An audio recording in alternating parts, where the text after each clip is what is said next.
విద్యుత్ కొనుగోళ్లలో అవకతవకలుంటే విచారణ జరిపించుకోవాలని సూచించింది మాజీ మంత్రి జగదీష్ రెడ్డి అన్నారు కాంగ్రెస్ ఎమ్మెల్యే వేముల వీరేశం. విచారణకు భయపడే కేసీఆర్ కోర్టు మెట్లెక్కారని ఎద్దేవా చేశారు. తప్పు చేయకపోతే విచారణకు ఎందుకు భయపడుతున్నారని ప్రశ్నిస్తున్న వీరేశంతో మా deputy bureau chief Sadiq face to face. ప్రభుత్వం విద్యుత్ కొనుగోళ్ల విషయంలో అవకతవకలు జరిగాయని ఎల్ నరసింహారెడ్డి కమిషన్ ఏర్పాటు చేసింది కాంగ్రెస్ ప్రభుత్వం. కానీ ఈ యొక్క కమిషన్ చెల్లదంటూ మాజీ ముఖ్యమంత్రి కేసీఆర్ కోర్టుకు వెళ్లడం అన్నది ఇప్పుడు రాజకీయంగా చర్చనీయాంశంగా మారింది. వాస్తవంగా ఎల్ నరసింహారెడ్డి కమిషన్ యాదాద్రి భద్రాద్రి సంబంధించిన పవర్ ప్లాంట్లు, అదేవిధంగా ఛత్తీస్గఢ్ సంబంధించినటువంటి విద్యుత్ కొనుగోలు ఒప్పందంలో కోట్లాది రూపాయలకు సంబంధించిన ప్రజాధనాన్ని దుర్వినియోగపరిచారని కూడా కమిషన్ విచారిస్తుంది. అయితే ఈ విచారణ చెల్లదంటూ మరోవైపు దానికి సంబంధించిన జీవో ఎత్తివేయాలని కూడా డిమాండ్ చేస్తూ కేసీఆర్ కోర్టుకు వెళ్లారు. ఈ అంశమే మనతో మాట్లాడడానికి నకరికల్ ఎమ్మెల్యే వేముల వీరేశం గారు ఉన్నారు. వారిని అడిగి మరిన్ని విషయాలు తెలుసుకుందాం. వీరేశం గారు, నిజం చెప్పండి సార్, గత ప్రభుత్వం ఈ విద్యుత్ కొనుగోలు ఒప్పందం విషయంలో ఏం జరిగింది, ఆ తర్వాత విచారణ కూడా మీ ప్రభుత్వం వచ్చిన తర్వాత విచారణ కమిషన్ ఏర్పాటు చేయడం జరిగింది. కానీ ఇది చెల్లదంటూ కేసీఆర్ కోర్టుకు వెళ్ళడం, హైకోర్టుకు వెళ్ళడం ఎట్లా చూస్తారు? అంటే కేసీఆర్ కోర్టు మెట్లు ఎక్కిందంటేనే కేసీఆర్ దొంగ అని ప్రూవ్ చేసుకుంటాం. ఎందుకంటే 24 గంటల కరెంట్ ఇచ్చినాం. దేశంలో ఎక్కడ కూడా ఇట్లాంటి 24 గంటల కరెంటు ఇవ్వలేదు. వెలుగులు విరజిమ్మేటువంటి తెలంగాణను మేమే పునర్నిర్మాణం చేసినామని చెప్పేసినటువంటి మాటలన్నీ బోగస్ మాటలు, అబద్ధం మాటలు, అవన్నీ అసత్యాలు. ఈ విచారణ కొనసాగితే సత్యాలు బయటకు వచ్చేస్తాయి. ఇన్ని రోజులు కేసీఆర్ చెప్పిందంతా అబద్ధం అనేటువంటి ప్రూవ్ అవుతుంది కాబట్టి ఆయన కోర్టులను ఆశ్రయించే పనిలో పడ్డాడు. నిజంగా కమిషన్ ఎవరేస్తారు? గవర్నమెంట్ వేస్తుంది. గవర్నమెంట్ అంటే క్యాబినెట్ తీసుకున్నటువంటి నిర్ణయం. అంతకుముందు కేసీఆర్ 10 సంవత్సరాలు ముఖ్యమంత్రిగా ఉన్నప్పుడు అనేక కమిషన్లు వేసారు. ఆ కమిషన్లన్నీ ఎవరు తప్పుపట్టలేదు కదా. ప్రతి కమిషన్ కూడా తన పని తను చేసుకుంటూ పోయింది కదా. ఈరోజు కమిషన్ను నువ్వు తప్పెందుకు పడుతున్నావు? కమిషన్ ముందుకు రావడానికి ఎందుకు జంకుతున్నావు? కమిషన్ నువ్వు ఏం తప్పు చేయలేదు, నువ్వేం పొరపాట్లు చేయలేదు. 24 గంటల కరెంట్ ఇచ్చినావు. యాదాద్రిలో కానీ భద్రాద్రిలో కానీ నువ్వు ఎలాంటి అవకతవకలు పాటుపడలేదు. ఛత్తీస్గఢ్ నుంచి నువ్వు కరెంటు కొనుగోలు ఒప్పందంలో కూడా ఎలాంటి తప్పులు నువ్వు చేయలేదనుకుంటే నువ్వు 100% కమిషన్కు సహకరించాలి. కమిషన్కు సహకరించకుండా కమిషనే చెల్లదనేటువంటి ఒక జడ్జిమెంట్కు నువ్వు వస్తున్నావంటే నువ్వు 100% తప్పు చేసినామనేటువంటి అక్షరాల ప్రూవ్ అవుతుంది. తెలంగాణ సమాజం మొత్తం కూడా గమనిస్తుంది. కేసీఆర్ యొక్క ఆలోచనను, కేసీఆర్ యొక్క పోకడలను, కేసీఆర్ యొక్క అప్రోచ్ని తెలంగాణ సమాజం మొత్తం కూడా గమనించి ఆలోచిస్తుంది. ఇందులో కేసీఆర్ నేరం చేసిండు, టీఆర్ఎస్ గవర్నమెంట్ నేరం చేసింది, టీఆర్ఎస్ ప్రభుత్వం తప్పు చేసింది అనేటువంటిది కోర్టు మెట్టు ఎక్కడం ద్వారానే ఈరోజు తెలంగాణ ప్రజలు ఒక జడ్జిమెంటు ఇచ్చేటువంటి పరిస్థితికి వచ్చారు. ఎందుకంటే అలా 2 విషయాలు మనం గమనించాలి.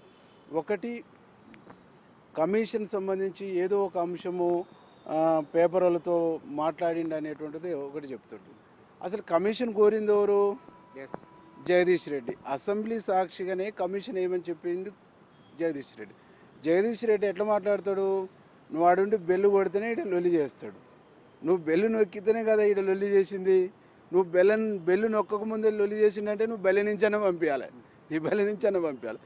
బట్ నీ బెల్ల నుంచి ఏరి కోరి కమిషన్ వేయించుకున్నటువంటి మీ మాజీ మంత్రి, ప్రస్తుత ఎమ్మెల్యే, నువ్వు ఏదైనా తప్పు చేస్తే నువ్వు ఎందుకు మనం దీంట్లో అనేక లోపాలు చేసినాం, అనేక తప్పులు చేసినాం, అనేక అవినీతి చర్యలకు పాల్పడ్డాము, అనేక రకాల తప్పుడు జీవోల్ని, తప్పుడు నిర్ణయాల్ని తీసుకున్నాం. ఈ తప్పులన్నింటినీ కూడా కమిషన్ ముందుకు పోతే నువ్వు నేను ఇద్దరం జైలుకు పోవాల్సి వస్తుంది. నువ్వు ఎందుకు అసెంబ్లీలో కమిషన్ కోరాలని చెప్పి వేయాలని డిమాండ్ చేసినావు?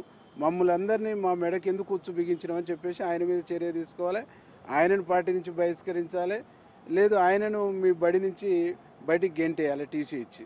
కానీ అది చేసుకోకుండా నువ్వు నిజంగా నేరం చేయకుండా కమిషన్ ముందుకు వచ్చేసి నీ వాక్చాతుర్యంతో, నీ తెలివితోని నువ్వు మొత్తం కూడా కమిషన్ ముందు ఒక్కొక్క ఒప్పందం, ఆ ఒప్పందం సందర్భంగా జరిగినటువంటి అగ్రిమెంటు, ఆ తర్వాత వచ్చినటువంటి జీవోలు, దాంతో వచ్చినటువంటి ఫలితాలు, ఇవన్నీ కూడా నువ్వు ప్రజలకు నువ్వు కమిషన్ ముందు పెట్టిందే ప్రజలకు వివరిస్తే ప్రజలు నీది తప్ప, కమిషన్ ఇచ్చే జడ్జిమెంట్ తప్ప అనేది ఆలోచిస్తారు కదా.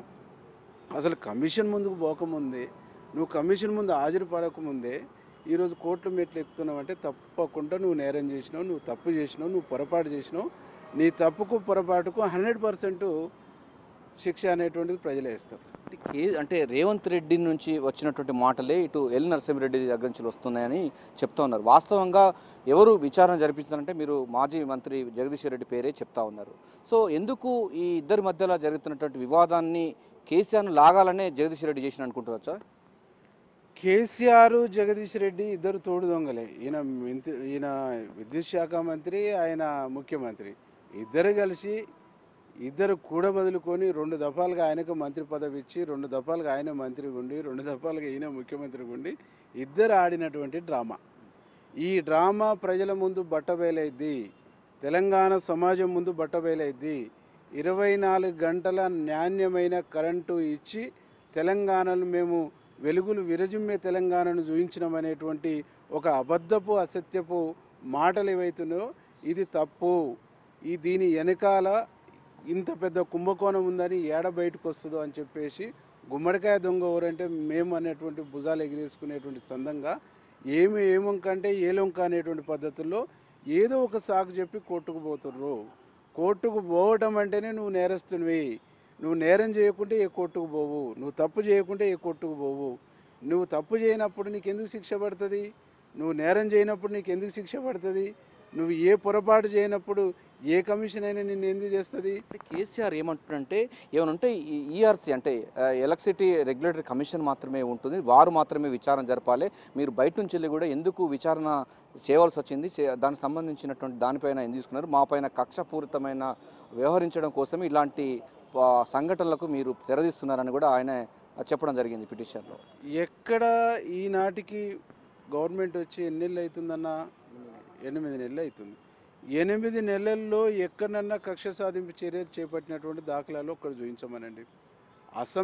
నిండు అసెంబ్లీ సాక్షిగా వాళ్ళ మంత్రి మాకు కమిషన్ వేయండి అని చెప్పేసి రిక్వెస్ట్ చేసిండు, ఛాలెంజ్ చేసిండు. మీకు దమ్ముంటే కమిషన్ వేయండి అని చెప్పేసి మాట్లాడినటువంటి మాటలు ఉన్నాయి. మీరు దమ్ముంటే కమిషన్ వేయండి, మీరు కమిషన్ వేయండి అని చెప్పేసి డిమాండ్ చేసి కొట్లాడి ఆయనకి ఏం అభ్యంతరం లేకుంటే మాకు కూడా ఏం అభ్యంతరం లేదు అధ్యక్ష, మేము తప్పకుండా ఆయన మాజీ మంత్రి గారు కోరుకున్న విధంగా మేము గవర్నమెంట్ కూడా కమిషన్ వేయడానికి సిద్ధమని చెప్పేసి మా ముఖ్యమంత్రి అసెంబ్లీలో ప్రకటించారు. అసెంబ్లీలో కమిషన్ వేసి వాస్తవాలు తేల్చు అని చెప్పేసి డిమాండ్ చేసింది ఎవరు? మాజీ మంత్రి, ప్రస్తుత బీఆర్ఎస్ ఎమ్మెల్యే జగదీష్ రెడ్డి. కాబట్టి జగదీష్ రెడ్డి డిమాండ్ చేసి జగదీష్ రెడ్డి అసెంబ్లీలో కొట్టాడి జగదీష్ రెడ్డి అసెంబ్లీలో ముఖ్యమంత్రి నోటీసులు పెట్టి హౌజ్ నోటీసులు పెట్టేసి వేయించుకున్నటువంటి కమిషన్. కాబట్టి వాళ్ళు వేయించుకున్న కమిషన్ మీద వాళ్ళకు చిత్తశుద్ధి లేకుంటే ఎట్లా? కమిషన్ కోరింది వాళ్ళే. కమిషన్ వేసిన తర్వాత కమిషన్ ముందు వాస్తవాలు ఏంటో అవాస్తవాలు ఏంటో ప్రూవ్ చేసుకోవాల్సినటువంటిది పోయి కోర్టులు మేకెక్కడం అంటే ఈరోజు ఇక చాలా సామెతలు ఉంటాయి. ఇప్పుడు విచారణకు నేను రానంటున్నాడు కేసీఆర్. విచారణకు రానంటేనే పారిపోయినట్టు కదా, నేరం చేసినట్టు కదా, నేరస్తుడు తప్పించుకొని తిరిగినట్టే కదా. కమిషన్ రద్దు చేయాలి, ఆ యొక్క జీవో సంబంధించి కొట్టివేయాలని కూడా కోర్టుకు మెట్లెక్కడం జరిగింది. ఇంకా ముఖ్యమంత్రి అనుకుంటుండు కేసీఆర్, వాళ్ళ ప్రభుత్వం ఉంది, ఆయనే ముఖ్యమంత్రి అనేటువంటి ఒక భ్రమల్లో ఉన్నాడు. వన్స్ ఒక ప్రభుత్వం క్యాబినెట్ నిర్ణయం తీసుకొని కమిషన్ వేసిన తర్వాత కమిషన్కి ఇచ్చినటువంటి పీరియడ్లో కమిషన్ తనకు సంబంధించినటువంటి సహకరించినటువంటి రిపోర్టు, సహకరించకుంటే సహకరించినటువంటి రిపోర్టు, తప్పులు చేస్తే తప్పులు చేసినటువంటి రిపోర్టు, నేరం చేస్తే నేరం చేసినటువంటి రిపోర్టు, సక్రమంగా ఉంటే సక్రమంగా ఉన్నటువంటి రిపోర్ట్ ఇస్తుంది. కమిషన్ తన పని తాను చేసుకుంటూ పోద్ది, చట్టం తన పని తాను చేసుకుంటూ పోద్ది. ఇంకా 10 సంవత్సరాలు ముఖ్యమంత్రిగా ఒక 40-50 సంవత్సరాల రాజకీయ అనుభవం ఉన్నటువంటి కేసీఆర్కి ఇట్లా మాట్లాడడం అంటే అసలు ఆయన రాజ్యాంగాన్ని, కాన్స్టిట్యూషన్ని, సిస్టాన్ని అపహాస్యం చేస్తున్నట్టుగా ప్రజలు భావిస్తారు.